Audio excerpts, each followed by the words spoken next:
Hello everyone! I'm back. Ayan, itong cake na ito ay rush order ko nakaraang araw pa. Ayan, ngayon ko lang na-upload kasi marami tayong ina-upload na video. Kaya ayan, itong size ng cake ay 7 by 5 inches.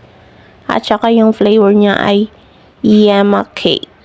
Ayan, homemade yema yan. At ako lang din yung gumagawa. At saka yung cake, binake natin kaumagahan kasi nag-chat siya mga 9 a.m. at saka naka-bake ako ng 10 a.m. at media maghapon na mga 3 p.m. ko na dineliver. Kaya ayan, o diba?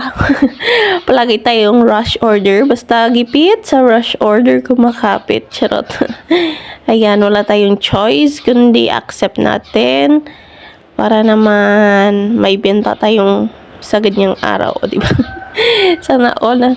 Pero syempre gusto ko din naman, hindi ako choosy, no? Charot. Ayan.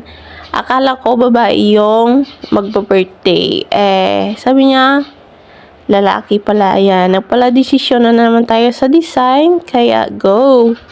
At hindi ko pala namalayan na full storage na tayo. Kaya hindi natin na video yung ibang details. Ayan.